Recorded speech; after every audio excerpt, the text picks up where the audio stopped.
What do you see right now? Do you see 4 pictures? Do you see 4 people? You're wrong, of course. They're all the same person. You always knew, deep down in your heart, for the 7 minutes that I was running that intro. You knew. We know that they are one and the same. And in this stream, I will be showing you the evidence I have collected over the past 25 years of my life. Information which will lead to the arrest of Hillary Clinton. Information which will lead to the discovery of the Greys. Information that will blow Area 51 wide open, which will make unnecessary our proletarian invasion of the premises. But before we get to all that, how are we doing, folks? We having a good-ass day? Do we wanna get it out of the way now? Here, we can take a moment to celebrate. How do I line it up? Epstein's dead.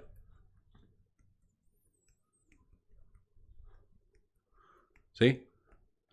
We're having a little moment here. Let's talk about him.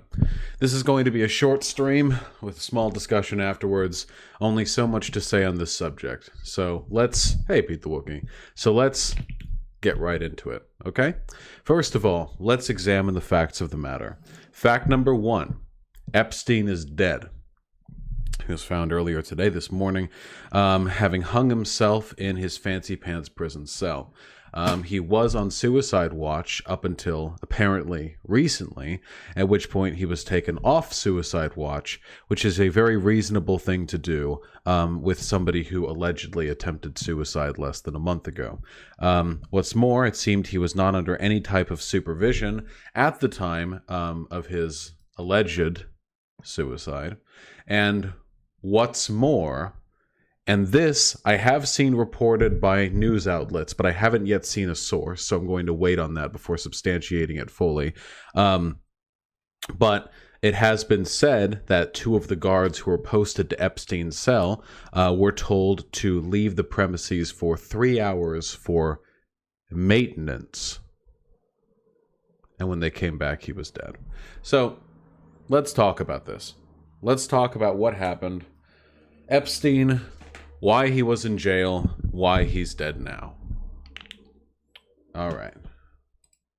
Where is that? There we go. My friends, this right here is an affidavit, which is a signed testament or statement that is presented to a court as evidence. And within it, there are a number of allegations. These constitute a very, very small part of what seemed to be a broad list of grievances associated with Epstein. See, Epstein was a financier, and moreover, he has been known for decades to be a philanthropizing billionaire child pimp, that he works with the wealthy, and in exchange for his support, cooperation, resources, and connections, he will offer the wealthy in the world some sweet 12-year-old fuckholes. That was the deal. He ran the Lolita Express, a nice fancy pants plane that you could hop on board. Plenty of people have been on that plane, the Clintons, Trump, blah, blah, blah. And there were, they had some ripe, nubile clientele that were sort of working that track. He had a mansion on an island. Lots of shit took place there. We can read, I don't want to go extensively into the allegations here, but let's take a moment to read this. So this is an affidavit. I personally witnessed one occasion where Mr. Trump forced the plaintiff, this is under oath, forced the plaintiff and a 12-year-old female named Maria to perform oral sex on Mr. Trump and witnessed his physical abuse of both minors when they finished the act. I personally witnessed, or was made immediately aware, of the 2 occasions where my boss, Mr. Epstein, attempted to rape and sodomize the plaintiff in this case being one of the girls who was victimized in this. I personally witnessed Mr. Epstein sexually and physically abusing other minor females even younger than her. Apparently this was somebody who worked for Epstein. We can go for quite a while. The statement is not limited to one document. It was my job to personally witness and supervise encounters between the underage girls that Mr. Epstein hired as guests. I personally witnessed Mr. Trump physically threaten the life and well-being of the plaintiff if she ever revealed the details of the physical and sexual abuse suffered by her at the hands of Mr. Trump. Same, Mr. Epstein physically threatening the life, blah, blah, blah, rape, sexual assault, murder, death. I was hired by and paid directly by Mr. Epstein from the years of 1991 to 2000 to attract adolescent women to attend these parties. Forced to perform various sexual acts with Trump and Epstein. Sexual encounters during this period. Forcibly raped her despite her pleas to stop. Plaintiff Johnson, blah, blah, blah. Over the course of this savage sexual attack, Plaintiff Johnson, that's the girl, loudly pleaded with Trump to please wear a condom. Trump responded by violently striking Johnson in the face with his open hand and screaming that he would do whatever he wanted as he refused to wear protection. So that's this is just a small part, one affidavit of one interaction between Epstein, Trump, and those girls, picked from a career that spanned decades. So that's cool. That's a thing. Now that's all an affidavit signed, put forward as testimony under oath by the plaintiff, who I'm sure will have an accident sometime soon, and so on and so forth. So, Pig Puncher, I would love to see those DMs. Now, this is what's written here. Again, this is a very small part of a career of Epstein's that has lasted decades. This is not the first time that he's been incarcerated for soliciting prostitution from minors. He, being a billionaire, is able to skirt these charges quite well. In fact, the last time he was arrested for this, I forget what the specific charge was. It was either soliciting prostitution of a minor, fucking a minor. I have no idea. Who cares? The last time this happened, he was able to plea his case down to 18 months or something. And rather than spend the entirety of his time in prison, he was allowed 6 days out of the week to fly out of the prison to his private estate, where he no doubt continued to rape girls while serving a sentence for raping girls. Now, if any of you are surprised by this, I'm very, very sorry to hit you with this, but you're desperately naive. The wealthy and powerful have throughout time used their power to abuse others, because that is one of the greatest ways you can achieve some sort of gratuitous sort of appreciation for your own power. Power is, after all, the ability to make other people do things against their will. That's essentially what power is, or to do things they would not otherwise do. So right now, all of you are watching me stream. You wouldn't be watching me stream if I had absolutely no social power whatsoever. You're doing so because I have accrued that power. That's the relationship we have going. Thankfully, this one's consensual. That's not how all power works. There are plenty of types of power that cannot be exercised consensually. Now, let me ask you this. If you were uber wealthy, truly phenomenally wealthy, a billionaire, connections to politicians, actors, musicians, financiers all across the world, how would you demonstrate that power in a visceral way? I mean, you could, if you wanted to, do cocaine and fuck a bunch of hookers and so on. I'm sure that'd be very fun and all. Anyone can do that. Anybody can do that. I could do that if I wanted to. I'm a little bit skint on cash at the moment because I just moved, but let me save up for a couple months. I could do that. That's not how you show power. If the normies can get away with something like that rather easily. No. To truly demonstrate your power, you have to do something so ostensibly outrageous that nobody but you could get away with it. Fucking hookers, cocaine in a penthouse? Pfft. Any fucking tech six-figure salary dude can do that. Now, running a pedophilia ring for decades with the wealthiest and most powerful people in the world, raping children under the eyes of every investigatory agency that exists and getting away with it for decades, that is some billionaire shit right there. That, I couldn't do that. That's a little bit out of my, realm, you know? It's a little bit beyond what I am capable of doing. That's how you show power. If anyone's interested in like the psychology of power, how it corrupts, how it influences people, how it affects the ways in which they express themselves, there are plenty of readings that you can do on that literature, which I am unfamiliar with. I am not a psychologist nor a psychiatrist. I am not qualified to discuss that in detail, but I think there is something we can say with some degree of reasonable certainty, and it's this. Power acquired past a certain point increases dramatically the likelihood that somebody will have to turn towards egregiously immoral behavior to feel any sense of satisfaction with themselves, to extol their power, to present it to themselves in a way that makes them feel satisfied, that makes it worthwhile what they've done to get to where they are.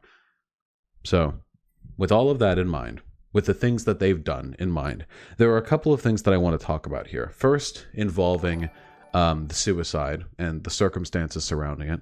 Secondly, involving who to blame. And thirdly, involving where we go from here. So, the details of the suicide are as such. Epstein was arrested, and within Epstein's skull, there is information enough to single-handedly cripple the American political system. Single-handedly. I have no doubt in my mind, and you can look in the logs of the people who have ridden on the Lolita Express.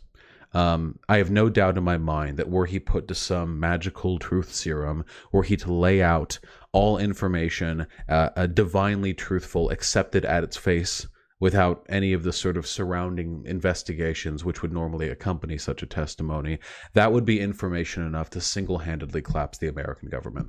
There are too many people involved. There are too many people in too deep. So that's not going to happen.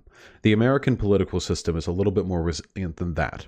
So how do you deal with this as an operator, as a political agent, as somebody who could be implicated in Epstein's memories? Well, you can either let him testify and run everything he says and does through every legal means possible to discredit him, to fight against all of the evidence, to manufacture counter evidence. This is a very time-consuming, legal, costly procedure, and it would nonetheless lead to the denigration of a great many reputations. So that's really off the table. You can have him just go to jail. You can just tell him, like, flat out, hey, Epstein, you're not saying shit. We'll kill your whole family. We'll kill everyone. We don't care. You're not saying shit. Go to jail. Probably risky. If I was in the position of any of the people who might be implicated by testimony from Epstein, I would probably have him killed. That's a reasonable thing to do. This isn't like, there's a reason why that's written into the plots of so many spy, thriller, political intrigue stories, you know? It's because it's a reasonable solution to a problem that many powerful figures have faced throughout history. Really, though, there are three options when it comes to his death now. It's entirely possible that Epstein could have killed himself authentically, on his own. Without any sort of outside coercion. I find this incredibly unlikely, but people do kill themselves when they're facing serious charges or serious public denigration. However, given the fact that Epstein has bulked charges like this before, I don't know. Add into the fact that he attempted to kill himself less than a month ago and has since then been taken off suicide watch in spite of being the single highest profile prisoner that America has had in, like, what, a decade? 2 decades? The fact that he was allowed to kill himself all means that the prison was complicit in his death. I don't know the particulars, the details on why the suicide watch was revoked, or why guards were not posted at the time of his death, or why he wasn't literally being fucking hot glued to a straitjacket and kept in solitary confinement under permanent watch until the day of his trial. Because that's what should have happened.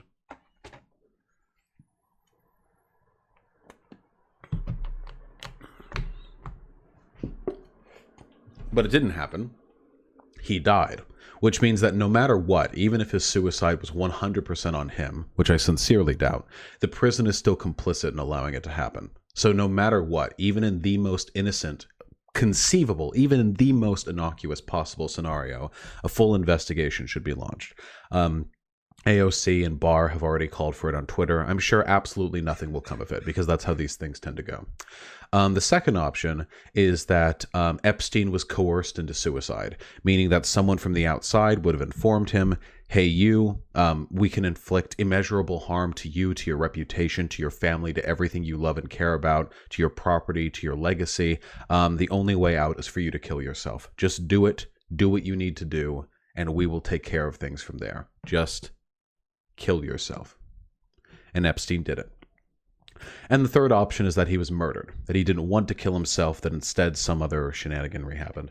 I'm not an investigator, and I'm not going to pretend to be. The point I'm trying laboriously to get to here is that there's no real difference between these three instances. It doesn't really matter which of these three things happened. It genuinely doesn't. Can you think of a reason why it might matter? In one case or another, either through very deliberate negligence or through malice, a person who had information which could lead to the arrest of a great many political figures died when he shouldn't have, when there was every conceivable reason why he should have been protected, when there was absolutely no excuse for him to have had even the slightest chance of ending his own life or having his life ended by another. No matter what, an investigation should be conducted. It will lead invariably to nothing. And the reason it will lead to nothing is because this is not the first time this has happened. If you go back in history and read up on the history of civil rights protesters in America, you will find that America is actually rife with examples of people who had the government in a compromising position and died mysteriously. This is not like new. This isn't like fantasy shit. This is it's like Game of Thrones. This is a very real thing that happens. The most obvious example that comes to my mind, probably because I'm quite a fan of his personally, being Fred Hampton, him being gunned down by the police in collaboration with the FBI in Chicago, and the police came up with a myriad excuse on how, actually they needed to shoot in, and investigation showed that lie after lie after lie was unveiled. That was just a political assassination, but nobody really got in trouble over it. How could they? This isn't new, this process of killing people who are inconvenient to the system. It's unusual for them to take on somebody this powerful, Epstein, but you do what you have to do. Epstein is powerful, but not as powerful as the combined political interests of everyone he had dirt on. And things don't really tend to come from this. There's not going to be a bombshell investigation. At most, maybe. There might be some charges of negligence to the warden or to some people involved, or maybe a couple smaller fries will go down, that sort of thing, That really the sort of small concession to make people feel a sense of satisfaction 6 months down the line. Right now, we're all in a big rage over it, but then as the months pass and the information feed starts to trickle slower and slower and other newer scandals rise to the forefront, we're going to forget, or at least we're going to care less, that somebody whose information could have led to the arrest of literally dozens of incredibly powerful public officials was in all likelihood murdered or coerced to suicide in a prison where he should have been kept on 24/7 watch. And then maybe someone will be arrested. Some small figure, someone who doesn't really matter, someone who can't really change anything. That's what we'll get. That's all we're going to get. There are going to be a lot of memes about this, about like Trump or Hillary calling the kill or whatever, and maybe, I don't know, Trump raped the kids, Hillary raped the I don't care. They're rich people, they're politicians, of course they did, but I would like us, I think, to direct our antipathy a little bit more reasonably here.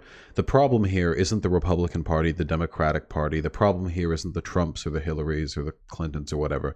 The problem here fundamentally is wealth. The problem here is capitalism.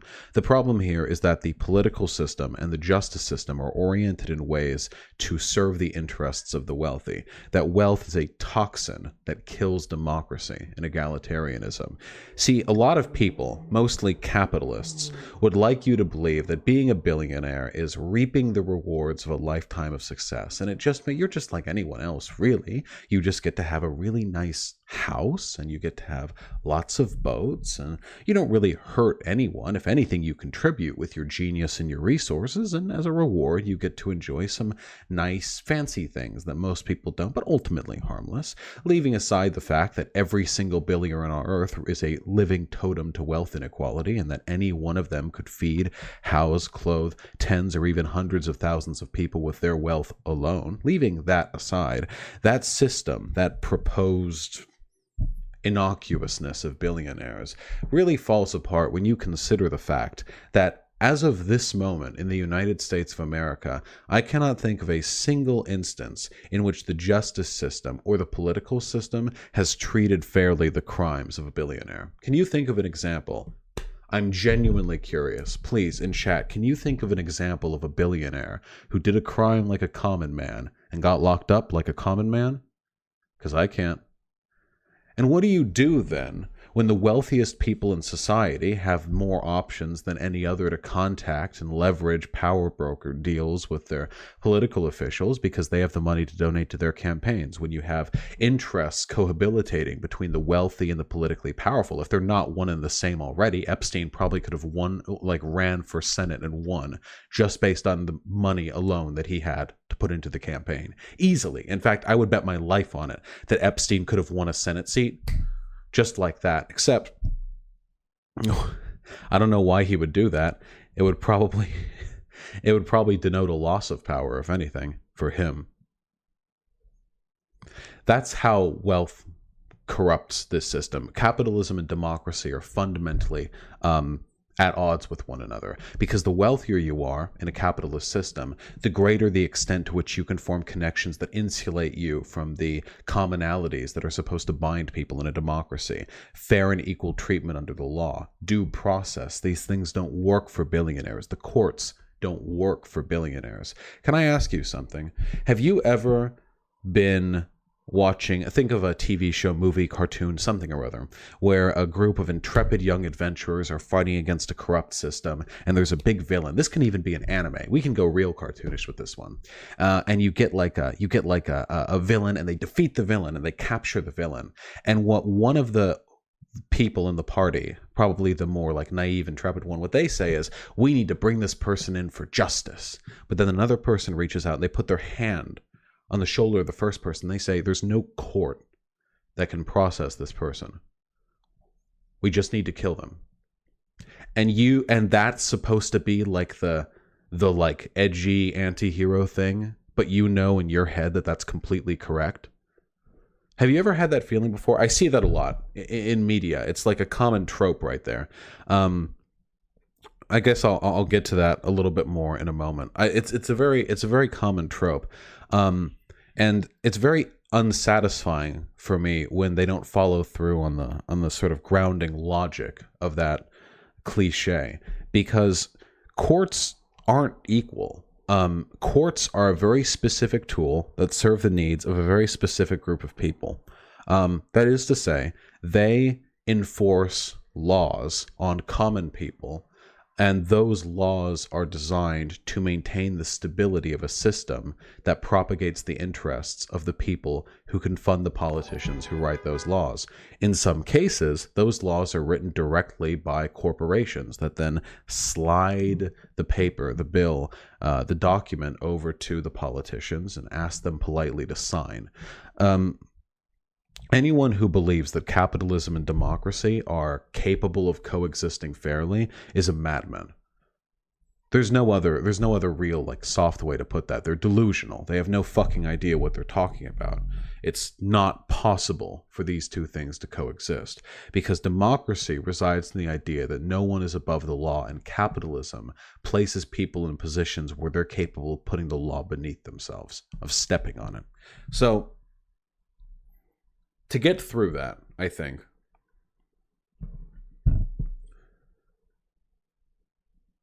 Epstein's suicide, whatever. We can call it a suicide of the billionaire class.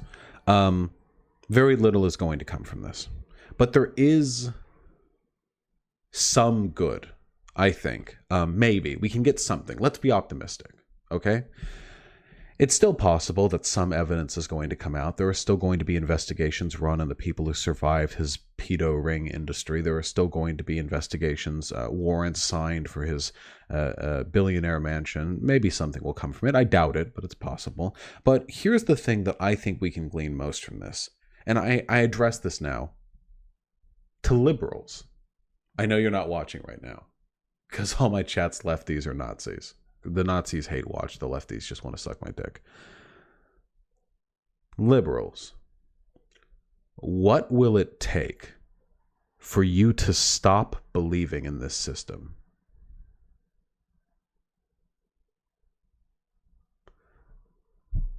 When you live in a country where it is possible for obscenely wealthy and powerful people to avoid legal charges being brought against them for heinous things by killing off people who have information that might lead to their incarceration, when the courts are utterly incapable of processing these people, how long does this need to go on before you recognize the system isn't going to function the way you want it to? You know, political violence. We're all very against political violence here, aren't we, boys? Can we get some hypers in chat for how anti-political violence we are right now? Yeah, exactly. We hate political violence here. But let's reframe our criticisms a little bit, okay? We're not going to talk about political violence. Instead, I'm going to tell you guys a story. It's a really, really popular story, okay? And in this instance, in this case, since we're talking about ideas and not history, the story is actually more important than the reality. So the story is what we're going to focus on, okay? The story is that of the American Revolution. You see, some 250 years ago, the colonists who lived here in the Americas lived under a fairly repressive series of taxations and laws and edicts passed by the King of England. You know this. And midst those colonists, there were a group of well-educated political elites who were familiar with the philosophies of the Enlightenment, things which taught about free trade and democracy and egalitarianism and fraternity and everyone under the law and what have you. And these people looked at their colonies, livid under the oppression of the English monarch, and they thought this would be the perfect time to demonstrate the legitimacy and the superiority of these ideas. And there is no way other than that which we were about to go about to attain this society. And the American Revolution was not bloodless. The American Revolution was not just American and British soldiers fighting one another. In the colonies, there were still plenty of civilians who were loyal to the British Empire. Do you know what happened to these people? Do you know what happened to the judges, the civilian judges who were appointed by the king? Do you know what happened to the governors? Do you know what happened to the taxmen? Do you think that America was built through a civil declaration of war between two legal entities on comparable footing? Well, the American revolutionaries and the founding fathers of this country were a little bit less naive than that. They were aware of the fact that when you are dealing with a fundamentally unequal system in which it is impossible to attain justice through the legal means provided, there is but one way to attain justice, and that is illegally. And they threw a revolution, and a great many people died, many of them innocent, mind you, many of them just common American peasants loyal to the monarchy. Many, many people died. And because of their deaths, we got to form this country, and this country, depending on who you ask, was maybe worth founding. That's a story we like to tell ourselves, and it's a nice story because it teaches us something very valuable about dealing with the political process, and that's this. And this has been true throughout history. Since the beginning of time, there have been two ways to change a system politically, and that is legally and illegally. When you do it legally, you do it from within the framework of the system, what you are allowed to do. And when you do it illegally, you do it from without that system. So you have legal ways of changing things. The civil rights movement, for example, though there were, by the way, many riots that accompanied it. It was by no means a bloodless struggle. A lot of people like to paint over that. But by and large, civil rights movement, pretty legal, Because at the end of the day, America can function while treating black people, or at least while pretending to treat black people like full citizens. It can get by. Now, of course, materially, not very much has changed since the civil rights movement, but okay, that's what you get for doing things legally. But there are also a great many things that we now enjoy today that had to be pursued from without that system. And we venerate those things today. The American Revolution is a phenomenal example. Do you think there was any legal means by which America could have seceded and eschewed the monarchy without violence or blood? No, probably not.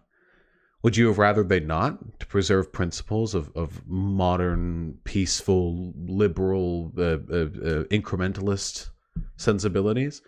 Would you like to be living under a monarchy now?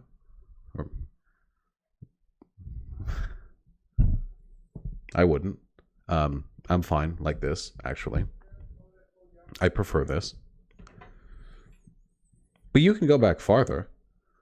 I mean, do you know how many revolts there were in between the legal abolition of slavery in America and the beginning of the transatlantic slave trade? Do you have any idea how many times the civilizations we now call home fought tooth and nail to defend themselves against outside influences, internal influences, to fight against tyranny and oppression? What would you have said then to the slaves of Egypt rising up against their oppressors, to the myriad revolutions that have defined sort of the political zeitgeist as we've moved forward from the pharaohs to the monarchs to the theocrats to the mercantilist merchant empires to where we now live in this day and age? History is built on conflict, and that conflict is most necessary when you live within a society that does not give you the ability to make meaningful changes to the injustices you experience. And what, I ask you, is a greater example of that inability to find justice than a billionaire class capable of getting away with running a child rape ring for decades in the public eye? Everyone knew what Epstein was doing. Everyone, with hundreds, thousands, maybe even tens of thousands of people complicit in some degree or another, and nothing coming of it. Because the legal system is utterly unequipped to handle these people. It is not capable of processing people with that level of power. What do you need? What does it take? What's the limit there?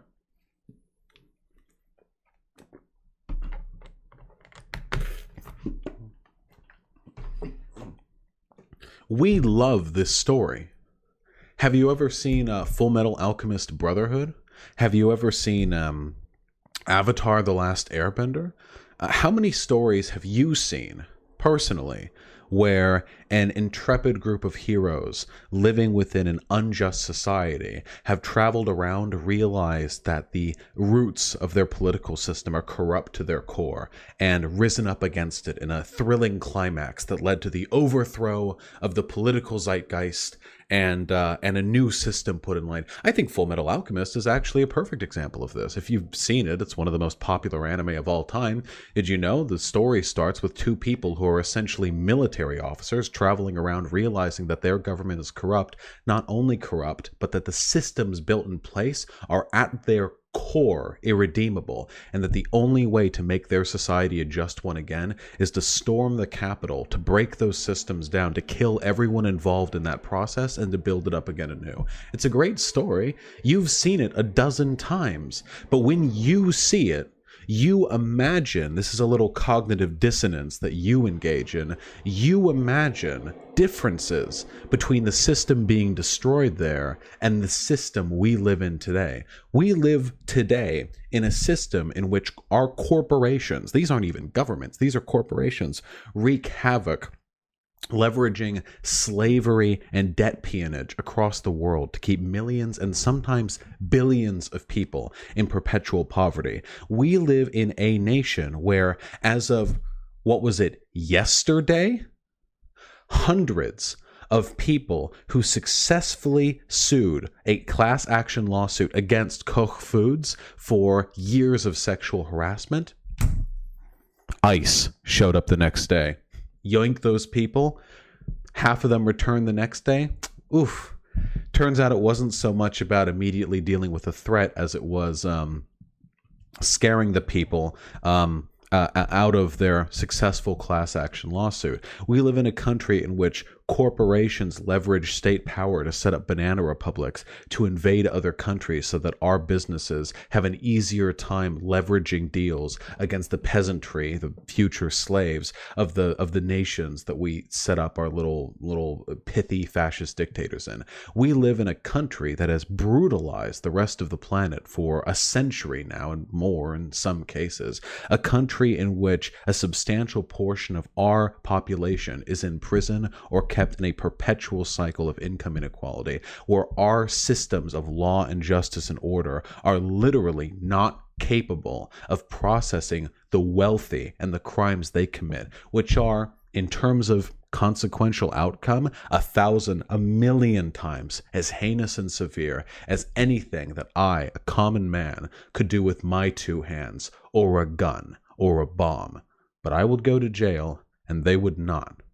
And the reason why that is because there is fundamentally no difference, no essential characteristic which divides our society and the societies we love to see defeated in those movies and TV shows and animes and mangas and books and comics that we like to read and watch.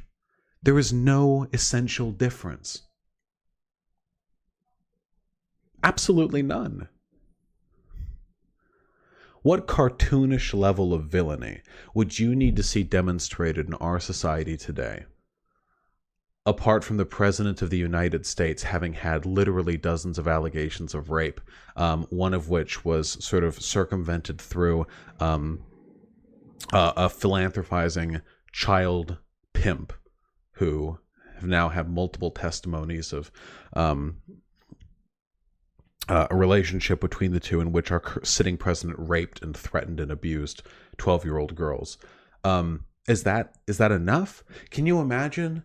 What's it? In the Hunger Games, that's the part where Katniss Everdeen hacked into the evil government files and found the video of the president of the Hunger Games raping 12-year-olds for decades. And then what would happen in the books is she would find some way to broadcast that to the entire TV network so everyone would watch the president raping 12-year-olds for decades. It would literally just be years of footage forever, just of the president raping kids, and it would never have to repeat because he does it so often. And then like society would collapse because everyone would lose faith in the system. Except what would happen here today is if that happened, it would get shut down and half the population, more probably, would call it fake news. And there would be a big legal scandal. Katniss Everdeen would be arrested and probably slipped on a banana peel and tripped downstairs, hit her head and died in jail.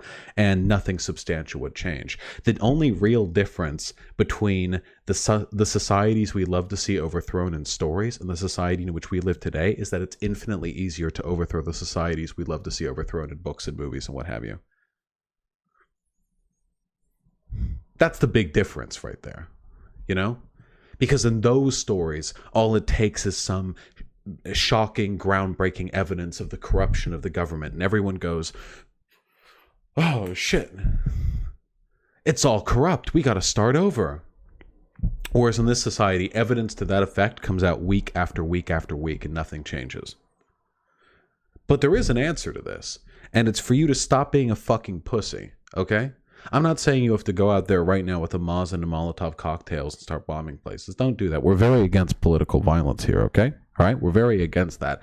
Maybe be open to the idea that you're living in one of those societies that needed to be broken before it could be made just.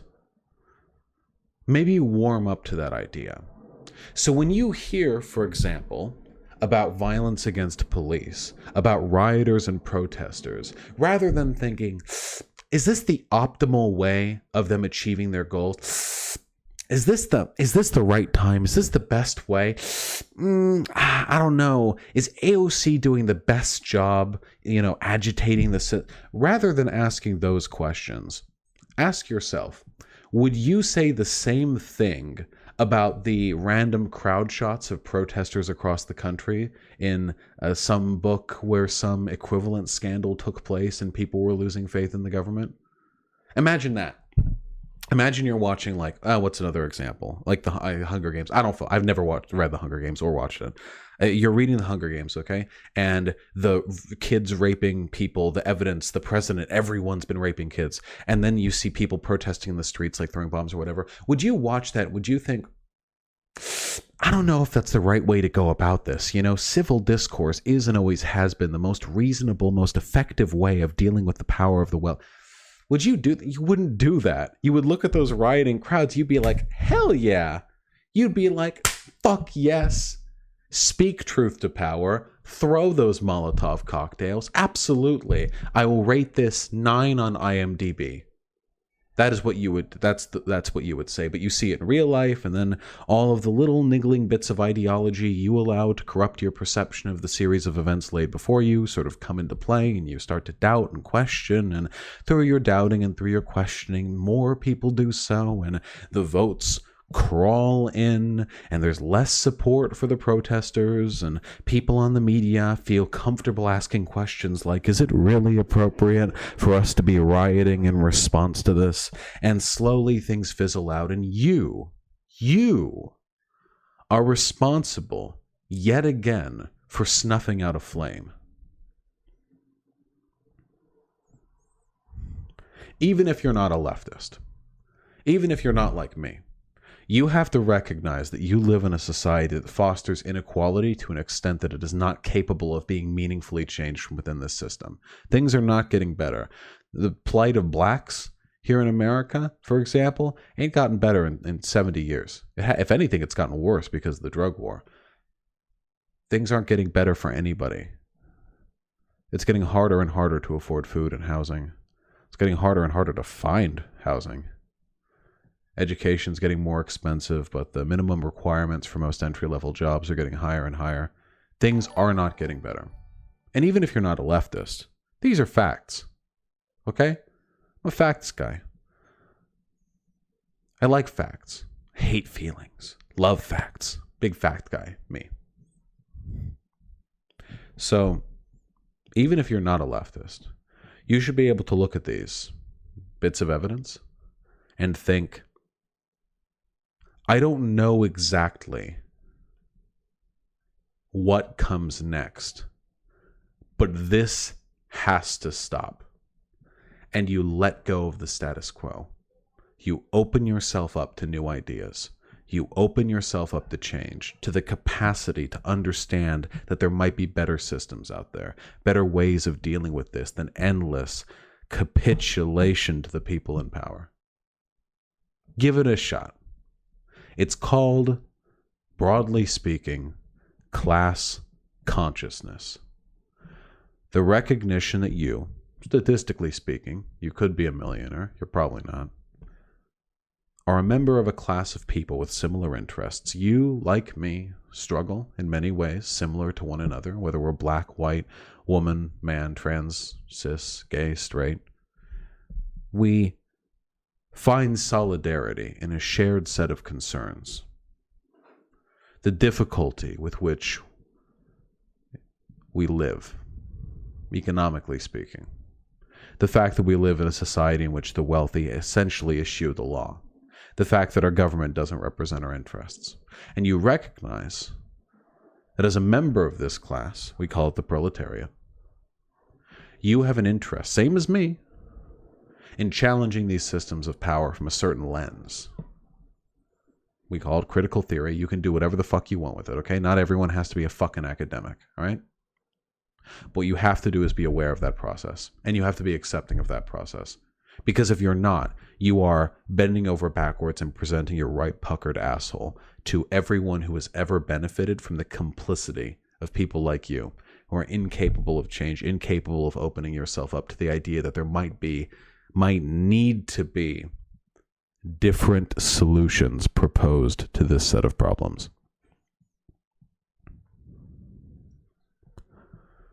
Class consciousness. It is step number 1 to whatever comes next. And we can talk about what comes next when you're willing to participate in the conversation. But until you are nothing but an obstacle to us, and thus a bolster, a agent for the people who want to keep things the way they are. The billionaires, the politicians, the wealthy. Stop. Cut it out. Stop. Stop it. Stop.